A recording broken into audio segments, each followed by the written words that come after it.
los alumnos del sexto curso de la Universidad Católica, la Facultad de Derecho. Hoy nos toca realizar esta modalidad a los efectos de paliar un poco la situación que nos toca vivir a todos hoy y que de alguna manera hace impacto a las actividades académicas. En ese orden de cosas es que preparamos material desde la cátedra a los efectos de que podamos compartir en esta modalidad y con la comprensión debida por parte de ustedes, por parte de nosotros también, para que con las preguntas, con los cuestionarios que a partir de aquí podamos generar, podamos de alguna manera debatir para aprender y aprender para crecer. Esa es la idea que nos mueve hoy y empezamos con la lección número 3 de nuestro año lectivo y es de la siguiente forma. Siempre nos preguntamos en la actividad forense cómo inicia el proceso y es importante establecer cuáles son los parámetros que tenemos que entender y conocer a los efectos de que un buen proceso pueda llegar a su finalización. Es la idea que tenemos cuando las actuaciones nacen ante la autoridad policial, que es la encargada de la acción de prevención propiamente. En ese orden de cosas se establece que tanto los funcionarios y agentes de la Policía Nacional que tengan la noticia de la existencia de un hecho punible de acción pública deben informar dentro de las 6 horas de su primera intervención al Ministerio Público y al juez. Esto es y debe hacerse bajo la dirección y el control del fiscal encargado de la investigación. Todas las diligencias que se puedan practicar, todos los elementos que se puedan reunir, todo lo que se pueda asegurar con urgencia para posteriormente convertirse en elementos de convicción es a los efectos de evitar la fuga o la ocultación de los sospechosos. Actuarán analógicamente cuando el Ministerio Público les encomiende una investigación preventiva. Todo esto hace suponer la importancia de la acción de los funcionarios y de los agentes de la Policía Nacional que deberían de trabajar en forma, hasta si se quiere con claridad pristina, a los efectos de una buena investigación y a los efectos de colectar todos los elementos dentro de esas diligencias preliminares para evitar toda ocultación o toda fuga de cualquiera de los sospechosos y los elementos de convicción propiamente que servirán al Ministerio Público para requerir lo que corresponde. Todo esto está establecido en el artículo 296 que nos permitimos leer de esta forma. Adelante. Artículo 296. Diligencias preliminares. Los funcionarios y agentes de la Policía Nacional que tengan noticia de un hecho punible de acción pública informarán dentro de las 6 horas de su primera intervención al Ministerio Público y al juez, bajo la dirección y control del fiscal encargado de la investigación. Practicarán las diligencias preliminares para reunir o asegurar con urgencia los elementos de convicción y evitar la fuga u ocultación de los sospechosos. Actuarán analógicamente cuando el Ministerio Público les encomiende una investigación preventiva. En resumidas cuentas, a la noticia de un hecho punible de acción pública, dentro de las 6 horas, tanto el Ministerio Público y el juez deben estar informados por parte del personal policial, de los agentes de la Policía Nacional y los funcionarios. Se debe de cuidar con el trabajo del fiscal bajo su dirección, bajo su control, la investigación propiamente a los efectos de cuidar que todas las diligencias preparatorias estén reunidas, como así también asegurar los elementos de convicción que van a evitar la fuga o ocultación de los sospechosos. Todo esto, y analógicamente el Ministerio Público también puede encomendar a una investigación preventiva a los funcionarios y a los agentes de la Policía Nacional. Siguiente. La policía tiene las siguientes facultades. ¿Qué es lo que puede hacer el personal policial, los agentes de la Policía Nacional? ¿Cuáles son las diligencias preliminares para poder, de alguna manera, ayudar al Ministerio Público a realizar su actividad? Y estas son, vamos a ir citando: recibir las denuncias escritas y redactar las verbales y tomar las declaraciones de los denunciantes. Esto está establecido como una posibilidad que puede darse de diferentes formas, hasta desde un llamado telefónico, una copia de fax, de cualquier manera que llegue esa información. Ellos tienen que recibir la denuncia correspondiente. Segundo, recibir las declaraciones de quienes hayan presenciado la comisión de hechos e identificarlos. Esto es muy importante a los efectos de formar la convicción del fiscal en su momento para requerir lo que corresponda. Siguiente, practicar las diligencias orientadas a la individualización física de los autores y partícipes. Esta es una tarea bastante difícil hoy porque cuesta demasiado al personal policial o a los agentes de la Policía Nacional tener la colaboración de la ciudadanía. Para esta individualización ya nadie quiere meterse en los problemas ajenos. Entonces es ardua la tarea de los agentes de la Policía Nacional, porque tienen que encontrar la punta del ovillo a los efectos de que la buena investigación siga su curso. Siguiente, recabar los datos para la identificación del imputado.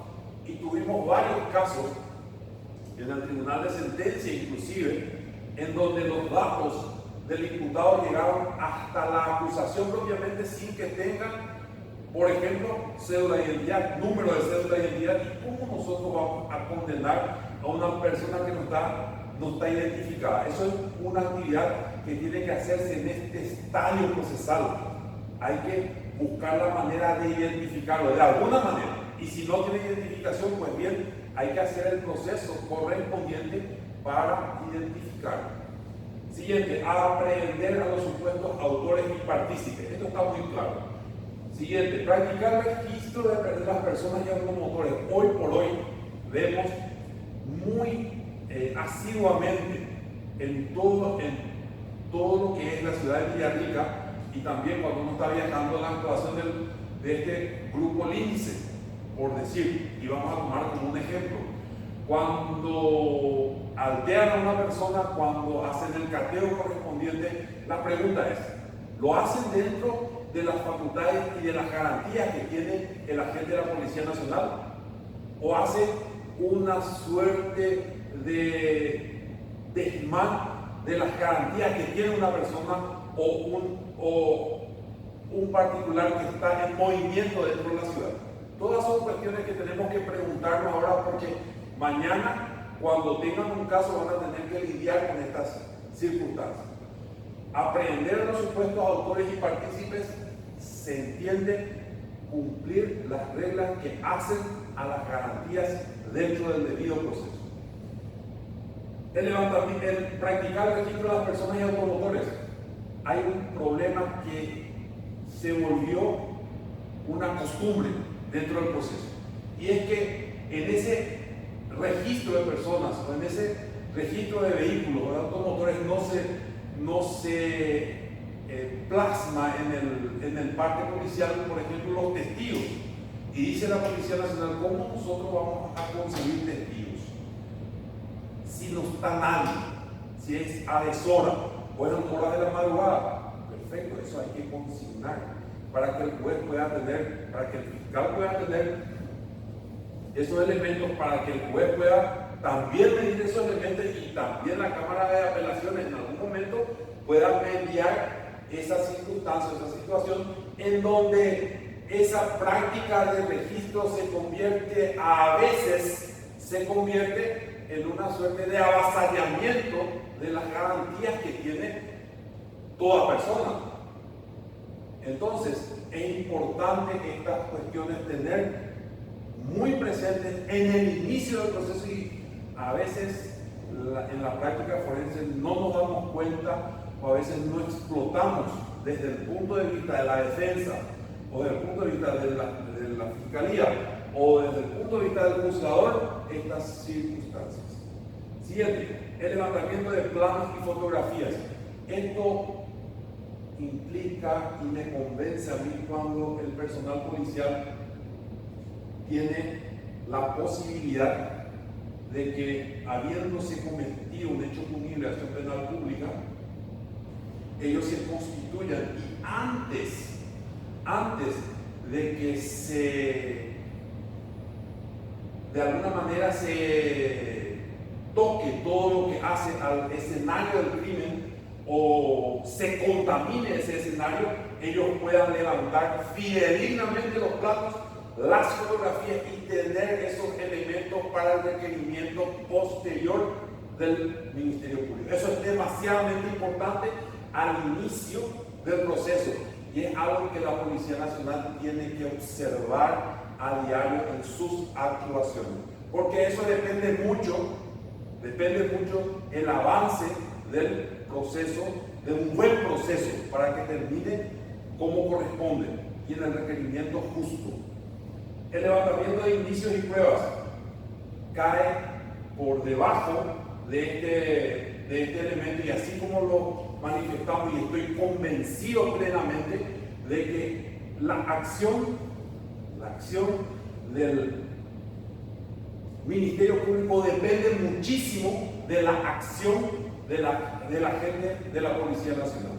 Están tan concatenados de que estas pruebas y estos indicios son de suma importancia porque el primero que llega al escenario del crimen es el agente de la Policía Nacional y eso es lo que tenemos que guardar para, como así dije, tener presente las reglas del buen proceso para llegar siempre a tener la verdad real y eso es demasiadamente importante dentro de estas primeras actuaciones, dentro de estas acciones que tiene el agente de la Policía Nacional y pueda darnos de alguna manera a los que vamos a juzgar la posibilidad de hacerlo dentro del margen de la ley. Siguiente, custodiar bajo inventario los elementos incautados. Hay veces que recibimos los elementos incautados, por ejemplo, vamos a un ejemplo clásico, el ejemplo de los vehículos. Ya vienen sin ruedas, algunos vienen sin batería, algunos vienen ya sin motor y otras circunstancias y situaciones que de alguna manera pueden incidir en las buenas prácticas dentro de la investigación y dentro del proceso mismo.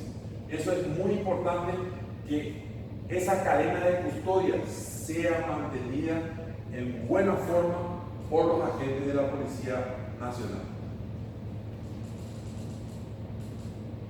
Siguiente. Y este es el punto que nos toca hoy. Lo otro era una reseña de lo que queremos desarrollar. La presentación de la denuncia ante la policía y la fiscalía.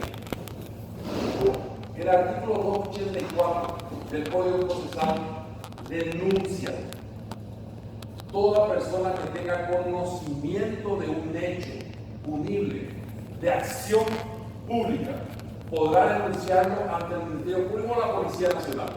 ¿Perfecto? Cuando la acción penal dependa de la instancia privada, solo podrá denunciar quien tenga derecho a instar de acuerdo con las disposiciones del Código Penal. La denuncia realizada ante el Ministerio Público o su efecto ante la Policía Nacional no implica necesariamente ejercitar la promoción de la acción por parte del denunciante. Esta parte quiero explicar bien a los efectos de que tengamos una buena lectura en los casos en que, si bien es cierto, es un hecho de acción penal pública, pero toca en la parte íntima de una persona, entonces tiene la posibilidad de ejercer la acción penal o en su defecto de no hacerlo. Y vamos a un ejemplo bastante claro.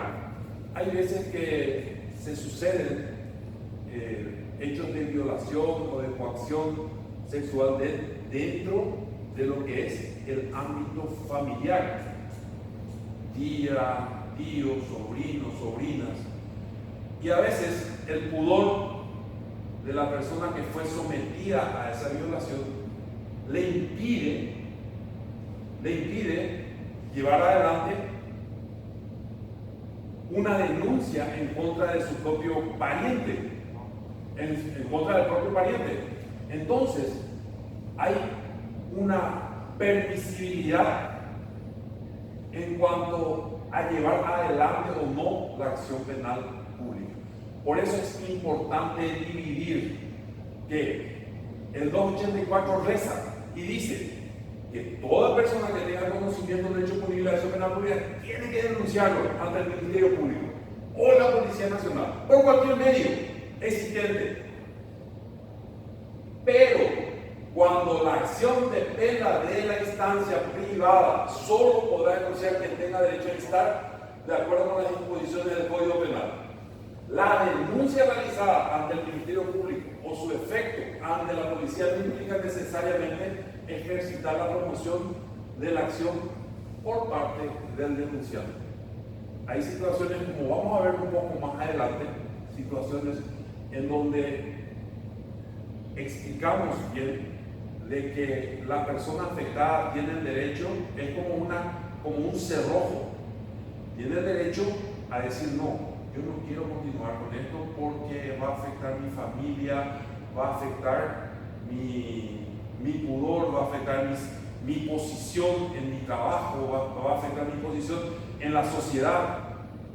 Entonces, hay un permiso para que el fiscal haga toda la investigación correspondiente, pero va a depender de la víctima si abre el cerrojo para la investigación o cierra el cerrojo para que eso quede a cargo del Ministerio Público. Eso va a depender de la víctima.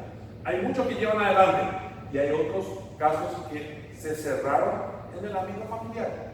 Y eso es importante establecer hoy ya como un adelanto a lo que se establece como poder en una persona de continuar con la denuncia o de guardar la denuncia para el ámbito familiar, como el ejemplo que citamos precedentemente. Doctor, adelante. Correcto.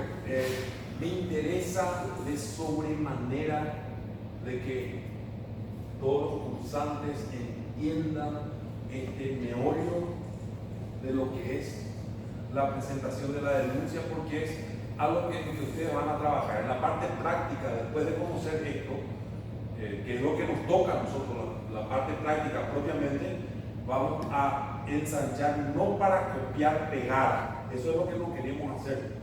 Lo que queremos es aprender cómo se hace una denuncia, y para ese efecto tenemos que entender primeramente cuál es la forma y el contenido de la denuncia. ¿Podemos leer por favor el 285 hasta el primer párrafo? Artículo 285. Forma y contenido. La denuncia podrá presentarse en forma escrita o verbal, personalmente o por mandatario. Cuando sea verbal, se extenderá un acta en la denuncia por mandato. Será necesario un poder especial. Punto. Vamos a sacar un poco y vamos a abrir esto a los efectos de que podamos entender.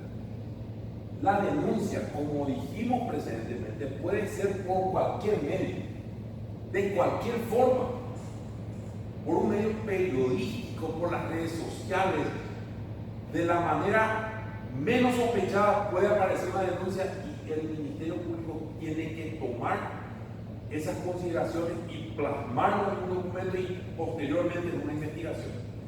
Aquí están algunas de las formas que puedan presentarse. Por ejemplo, la forma escrita es la que vamos a aprender a hacer nosotros. Vamos a aprender a elaborar una denuncia con forma y contenido, y sin cortar pegar, sino que ni tampoco copiar, sino sino que elaborar para cada caso en particular. La otra forma es la verbal, claro, es aquella donde vamos a dar un ejemplo, una persona que fue víctima de un hecho punible se presenta ante el Ministerio Público y realiza una denuncia, se labra el acta, se firma y ya va a un sorteo y el fiscal de turno es el que va a llevar adelante la investigación. Esa denuncia puede hacerse personalmente o también por mandatario. ¿Y qué significa eso? Significa que esa denuncia también la puede hacer un letrado, la puede hacer un abogado, pero con un mandato que tiene que estar basado en un poder especial.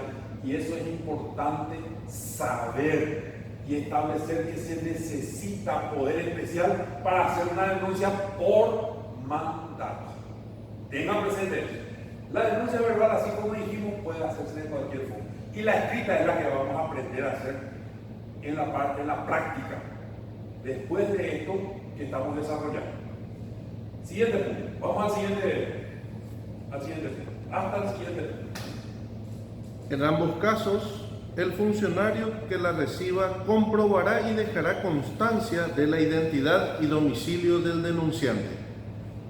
Factor importantísimo, puesto que en el desarrollo de nuestra denuncia tenemos que establecer y tenemos que descubrir la identidad, en principio, del denunciante, el domicilio y, si es posible, hasta adjuntar un croquis de dónde vive esa persona, dónde se lo puede ubicar a esa persona para poder cumplir con los actos procesales que vendrán posteriormente.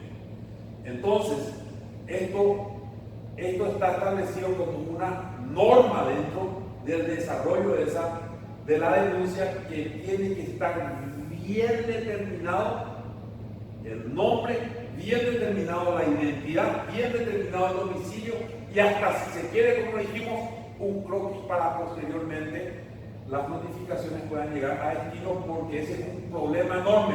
Se toma la denuncia o se transcriben las denuncias o se elabora la denuncia y no sabemos dónde vive, no sabemos cómo encontrarle a esa persona. Entonces, es muy importante esto tener presente y entender que es un elemento fundamental dentro de nuestra elaboración de denuncia. Siguiente punto. La denuncia contendrá, en lo posible, el relato circunstanciado del hecho, con indicación de los autores y partícipes, perjudicados, testigos y demás elementos probatorios que puedan conducir a su comprobación y calificación legal. Solemos leer en la práctica forense, en una denuncia un montón de información superflua que no sirve, un montón de información que alguna vez se copiaron de diferentes denuncias y se vienen transcribiendo eso en las denuncias que van apareciendo, y son las mismas, en donde solamente se cambia el relato de los hechos. Eso es un absurdo. Tenemos que elaborar para cada caso, para que no exista y no tengamos que realizar denuncias que no tienen pies ni cabezas. Entonces, es importante establecer que dentro de nuestra práctica forense vamos a delimitar un relato circunstanciado del hecho. Ese es el meollo, de ahí va a partir todo, de ahí va a surgir todo, para que el fiscal tenga la visión exacta de lo que ocurrió. Eso es lo que estamos buscando, visión exacta de lo que ocurrió. ¿Para qué? Para indicar los autores y partícipes. ¿Quién fue perjudicado? ¿Cuáles son los testigos ofrecidos? ¿Cuáles son los elementos probatorios? Y si podemos desarrollar como corresponde todos los elementos que eventualmente comprobarán la comisión del hecho punible. ¿Estamos de acuerdo? Perfecto. Pasamos al siguiente punto. El 286 nos establece la obligación de denunciar, y acá está el problema que ya lo advertimos anteriormente. Tendrán la obligación de denunciar los hechos punibles de acción pública. ¿Quiénes? 1. Funcionarios y empleados públicos que conozcan el hecho del ejercicio de sus funciones. Están obligados a denunciar. Perfecto. Clarísimo. 2. Los médicos, farmacéuticos, enfermeros y demás personas que ejerzan cualquier rama de las ciencias médicas, siempre que conozcan el hecho del ejercicio de su profesión u oficio y que éste no le haya sido confiado bajo secreto profesional.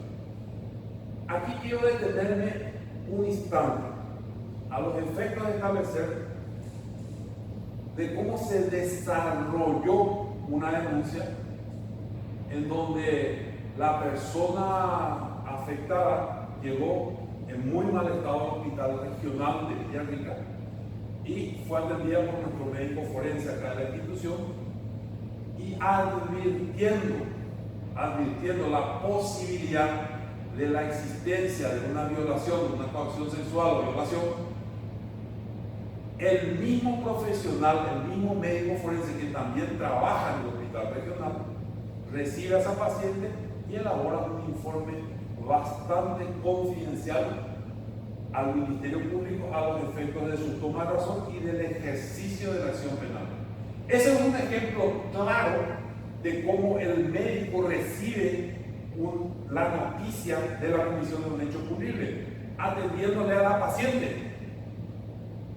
¿Se entiende? Eso es importante establecer para que en los casos posteriores todo aquel personal de blanco, farmacéutico, enfermero y otras personas que de alguna manera ejerzan la rama de las ciencias médicas y reciben una información, están obligados a denunciar. Y así lo hizo y así tuvo andamiaje una denuncia por comisión de un hecho de acción penal.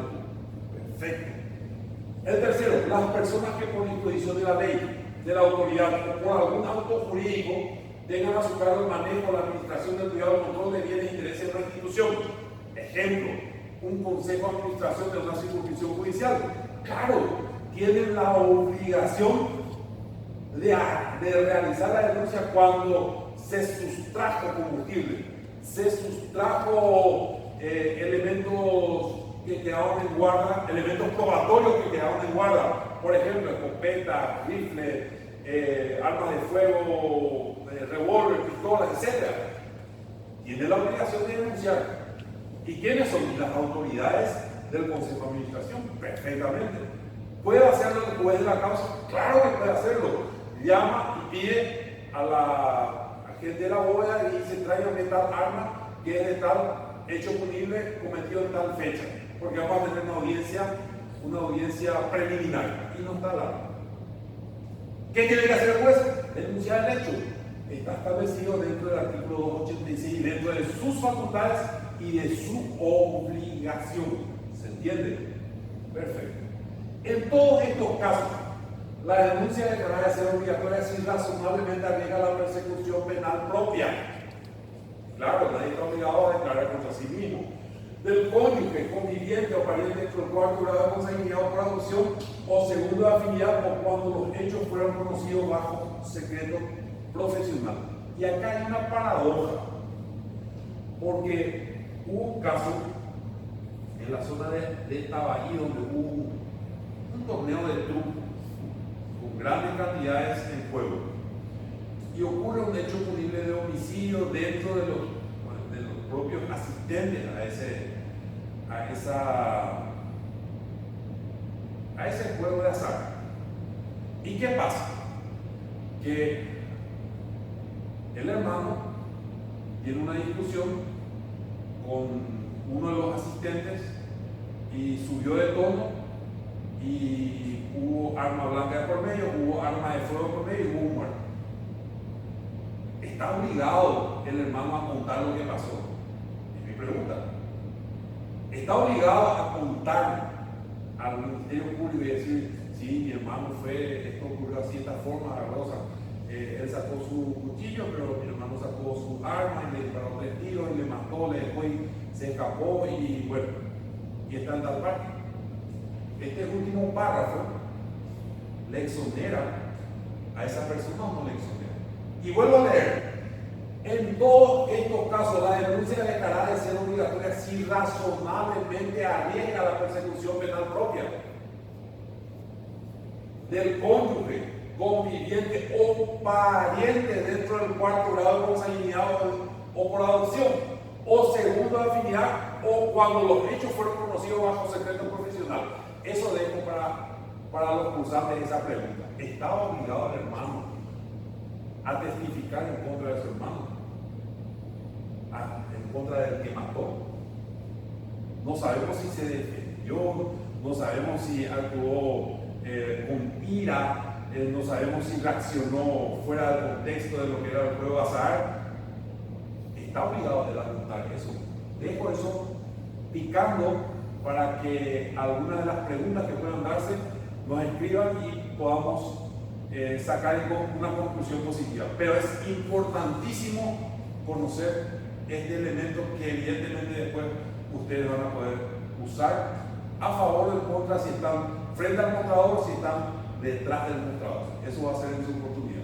Seguimos. El 287 del Código Procesal Penal, exoneración de denunciar, y acá respondemos lo que hablamos precedentemente. Nadie estará obligado a denunciar cuando fuere su cónyuge, conviviente, ascendiente, descendiente, hermano, adoptante o adoptado, a menos que el hecho punible haya sido ejecutado por perjuicio del denunciante o contra las personas que legalmente representen o contra una persona cuyo parentesco sea igual o más próximo. Responde la pregunta, dejamos picando a la clase y dejamos picando a los cursantes para poder entrelazar un poco objetivamente si es que estamos entendiendo o interpretando bien la norma. El 288, participación y responsabilidad. Leemos, por favor, el 288. Artículo 288. Participación y responsabilidad. El denunciante no será parte en el procedimiento y no incurrirá en responsabilidad alguna, salvo cuando las imputaciones sean falsas o la denuncia haya sido temeraria. Esto es importante que entendamos, porque hoy por hoy ya la gente no quiere denunciar. Hoy por hoy la gente no quiere salir de testigo tampoco. Hoy la gente ve un hecho punible y por omisión peca de omisión y mira a otro lado y deja que se consume ese hecho punible. Tampoco le cuenta a la autoridad. Y si se le llama, dice, no, yo no he visto nada, yo no sé nada, por ejemplo. Es importante establecer lo que dice el 288, que el denunciante no es parte, no será parte del procedimiento. Y tampoco incurrirá en responsabilidad alguna, salvo que lo que él venga a contar sea falso, sea adrede, sea a propósito, o haya sido una denuncia temeraria. ¿Qué se entiende por esa denuncia temeraria? Es cuando a propósito le estás endilgando a alguien la comisión de un hecho punible para someterle al proceso, para someterle a cárcel, sin que él haya cometido nada, ningún hecho punible, al solo efecto de que sea una suerte de buscar cobrarle de alguna manera, o como normalmente se conoce en la calle, una forma de venganza en contra de esa persona, contra quien hay un encono, o hay una maldad, o hay un odio, o un resentimiento. Normalmente ocurre, aunque ustedes lo crean, normalmente ocurre. Y miren lo que dice acá: cuando el juez califique esa denuncia como falsa o temeraria, le impondrá al denunciante el pago de las costas. Y también, ¿qué va a pasar? Que ese juez va a tener que remitir posteriormente, o va a tener que llegar al Ministerio Público como una comisión de hecho punible, porque está prohibido realizar este tipo de denuncias. Seguimos. El 289, leemos por favor. Artículo 289. Denuncia ante la policía. Cuando la denuncia sea presentada ante la Policía Nacional, ésta informará dentro de las 6 horas al Ministerio Público y al juez, y comenzará la investigación preventiva conforme a lo dispuesto en la sección 3 de este capítulo. Considero que esto ya se aprendió. Considero que a la comisión de un hecho punible, presentada la denuncia a la Policía Nacional, dentro de las 6 horas tiene que saber el juez, tiene que saber el fiscal. Eso ya considero como sabido. Así que tengan presente de que la obligación es de la Policía Nacional. Se presenta esa denuncia y esta tiene que informar inmediatamente y dentro de las 6 horas. ¿Correcto? Pasamos. El 2.9. Denuncia ante el Ministerio Público. Me interesa porque es la otra parte del meollo. Y dice así. Artículo 290. Denuncia ante el Ministerio Público. El Ministerio Público, al recibir una denuncia o recibir por cualquier medio información fehaciente sobre la comisión de un hecho punible, organizará la investigación conforme a las reglas de este código, requiriendo el auxilio inmediato de la Policía Nacional, salvo que realice la pesquisa a través de la Policía Judicial. En todos los casos, informará al juez del inicio de las investigaciones dentro de las 6 horas. Como dijimos, este es una parte del meollo.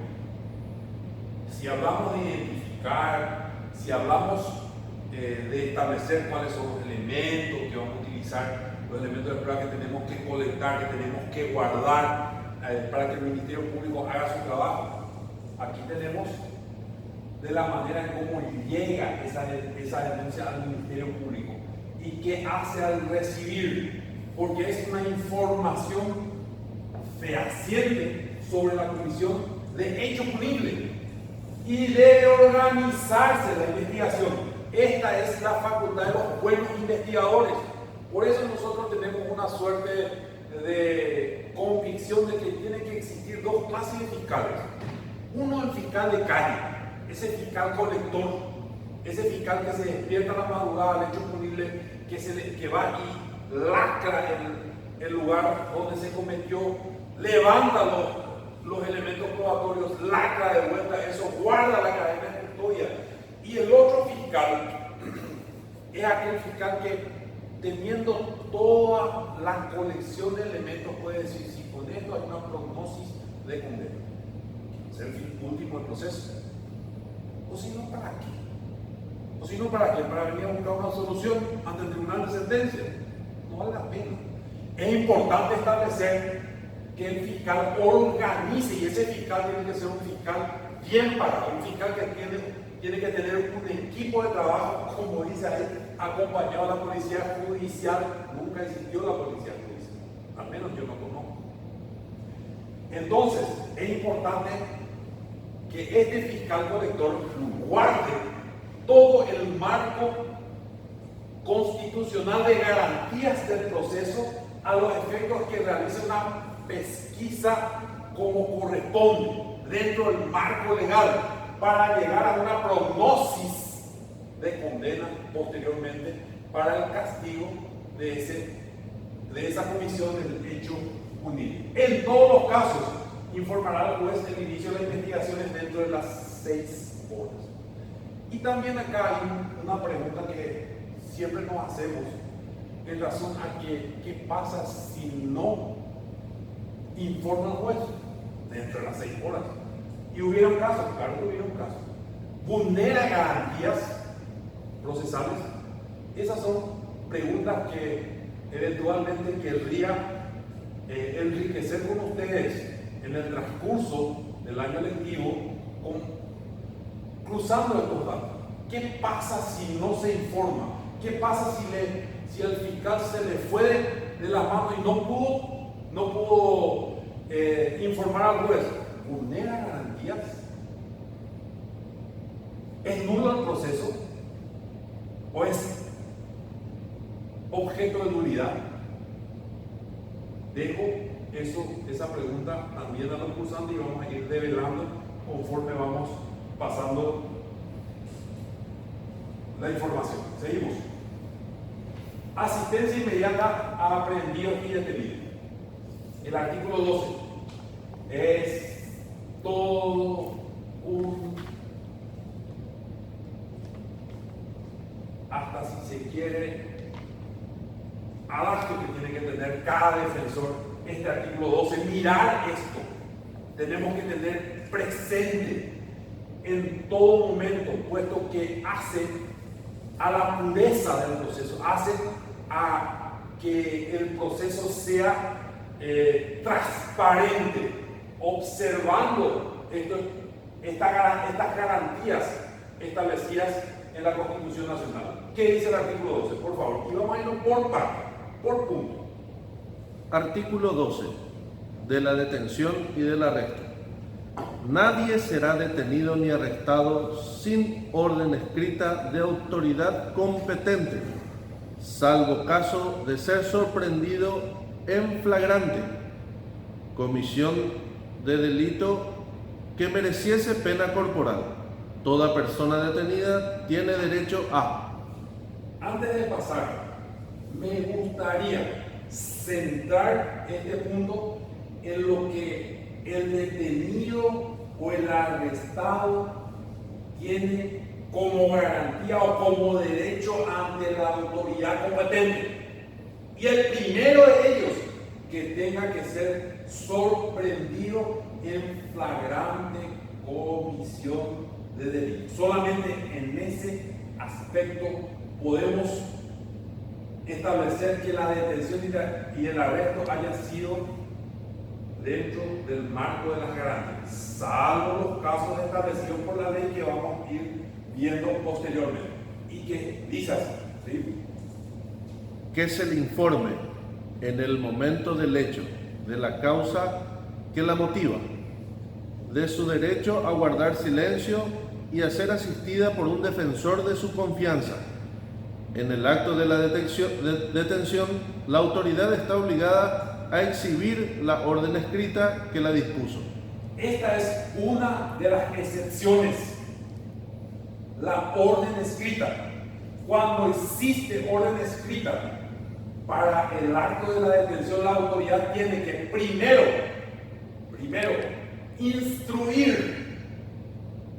instruir a aquella persona a que debe guardar silencio y a que puede ser o debe ser asistida por un defensor de su confianza. ¿Qué pasa en la práctica? Lo primero que ocurre es que a la persona detenida se le somete al escarnio, se le somete al castigo y de alguna manera le sacan la información que posteriormente van a usar en su contra, y eso está proscrito por la ley. ¿Cómo se tiene que hacer? Aquí está. Orden escrita, instrucción del derecho a abstenerse, tiene que guardar silencio, a que tiene que ser asistido por un defensor y que en ese acto tiene que leérsele el acta o la orden por el cual va a ser detenido. Esa detención, seguimos, ¿cómo tiene que ser? Que la detención sea inmediatamente comunicada a sus familiares o personas que el detenido indique. Tenemos casos, o tuvimos casos, en donde hay detenidos que están en poder del órgano actuante por un día, por 2 días, por 3 días. Nadie sabe dónde está la persona, nadie sabe por qué se le tomó, nadie sabe por qué está con la... ¿Y qué pasa? Dentro del marco de la investigación están conculcando garantías, pero garantías que son inherentes a los derechos de la persona que está siendo detenida, y por sobre todas las cosas son derechos humanos latentes. El órgano actuante, Policía Nacional u otros que puedan actuar, tienen que ponerlo a disposición de las autoridades, y bajo ningún sentido a ningún castigo o apremio para sacar información. Eso está proscrito, eso no sirve, eso es nulo, eso es totalmente nulo. Seguimos, siguiente. Que se le mantenga en libre comunicación, salvo que excepcionalmente se haya establecida su incomunicación por mandato judicial competente. La incomunicación no regirá respecto a su defensor y en ningún caso podrá exceder del término que prescribe la ley.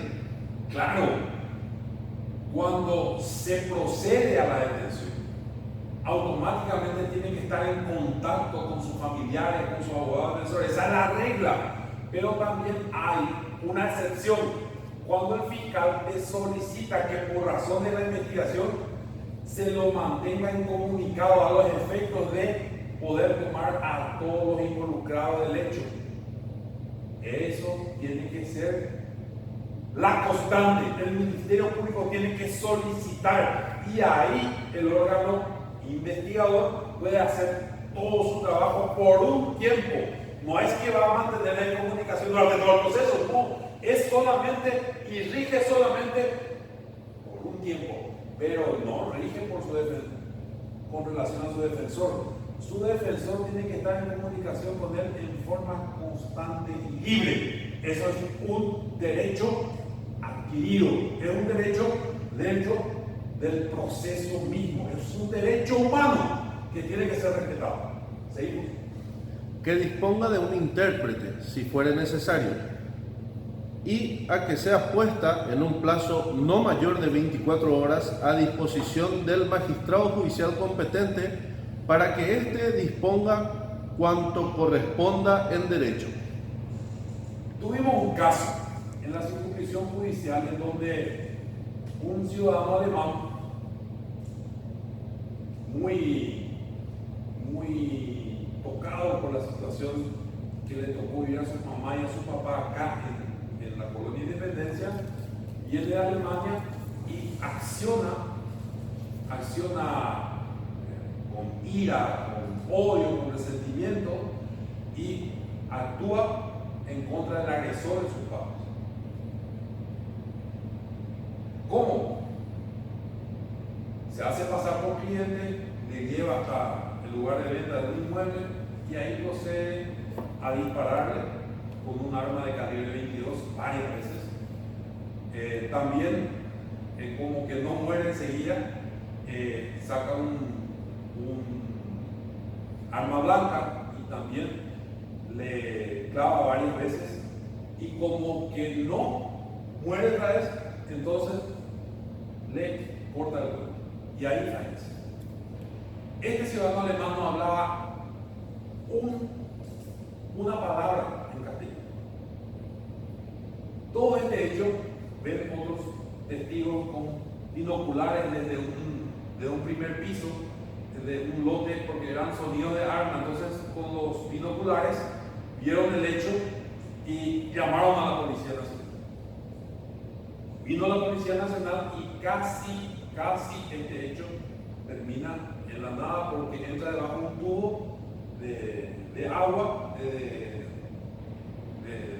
arroyo, de agua que corre, y nadie le encuentra la otra. Y el occiso hay. Pero, como que estas mismas personas vieron dónde se metió, entonces dieron otra vez aviso y se le tomó como detenido y se lo trajo a disposición de las autoridades. ¿Qué pasó? Al llegar se le toma se abstiene a declarar, el defensor toma esa providencia y pasa al juez. ¿Y qué hace el juez? Tiene que echarle mano a la herramienta. ¿Cuál es la herramienta? Y un intérprete. ¿Qué va a entender el juez del idioma si no es hablante de ese idioma? Entonces, como que hay una actuaria o una funcionaria que habla el idioma, entonces para ese efecto le trae y le informa convenientemente de su imputación, de lo que pide el Ministerio Público, de lo que el juez va a resolver en consecuencia luego de oírle. Él habló, ella tradujo, el juez cobró en consecuencia, dictó la prisión, llegó la audiencia preliminar, llegó la audiencia ante el Tribunal de Sentencia y fue condenado. Y sube a Cámara de Apelación. ¿Qué es lo que ataca el abogado? Creo que el abogado atacó bien. Dice, ¿dónde está el intérprete? El procedimiento para el intérprete es de ir a la Corte de la Lista o a la Cámara de Apelaciones, viene el intérprete se sienta a su lado, le va traduciendo, etcétera, etcétera. Está contaminado porque una funcionaria que habla el idioma hizo de traductora. Perfecto. Si vamos a irnos por ese lado, vamos a anular todo el proceso y tiene que salir en libertad. ¿Qué dijo la Cámara de Apelaciones? La Cámara de Apelaciones dijo, está muy bien tu planteo, la herramienta está. Pero en ese momento ella le explica todo lo concerniente a la imputación, al 242, a lo que el juez va a resolver, a lo que el juez resolvió. Él asintió, él entendió perfectamente todo. ¿De qué vulneración de garantía me van a hablar? No existe vulneración de garantía, sino que el proceso tuvo la solución en ese momento y él aceptó esa solución y aceptó las reglas de juego. Entendió qué es cuál era la acusación propiamente. Entonces, ¿qué dice la Cámara de Apelaciones? Se deniega y va a la Corte. ¿Y qué dice la Corte en casación? La Corte en casación dice todo lo actuado desde el inicio con la traductora, al entender, no se puede hablar de vulneración de garantías. La herramienta del intérprete fue cumplida. Ahora, ¿podemos tomar como debate eso? Claro que podemos tomar como debate. Debió venir un traductor que estaba inscrito, se hace el sorteo correspondiente, ¿cuánto tiempo te va a llevar? Pero debió de hacerse eso.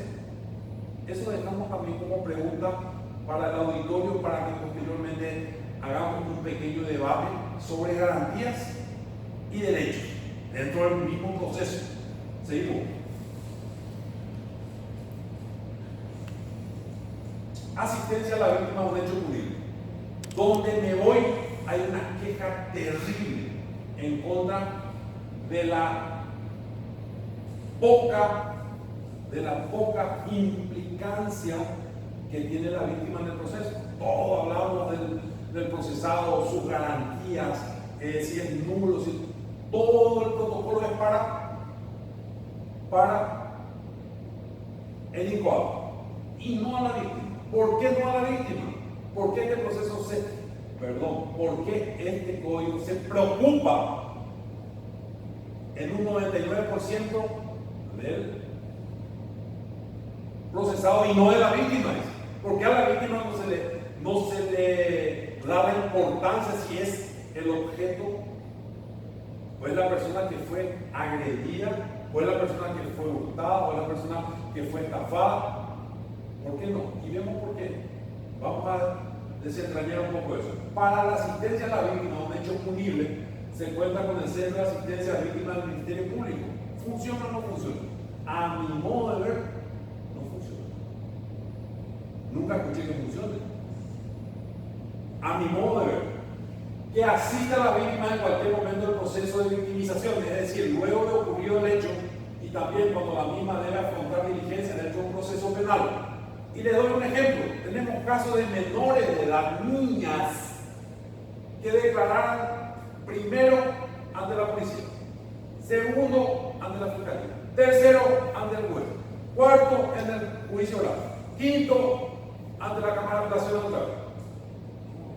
Eso movió la circunscripción para tener de alguna manera un soporte, y gracias a la acción de empresas de bien tuvimos en esta circunscripción y tenemos en esta circunscripción una suerte de elementos que una sola vez echamos herramientas de esos elementos para grabar todo lo que diga la víctima y una sola vez, y eso se reproduzca posteriormente ya en el juicio oral, o ya en la audiencia preliminar, o ya en la Cámara de Apelaciones, o quien pida a la vista ese elemento probatorio. Y se llama Cámara GESE. Doy un pequeño ejemplo de cómo se victimiza y se revictimiza varias veces al denunciante o a la denunciante, con todo lo que eso conlleva.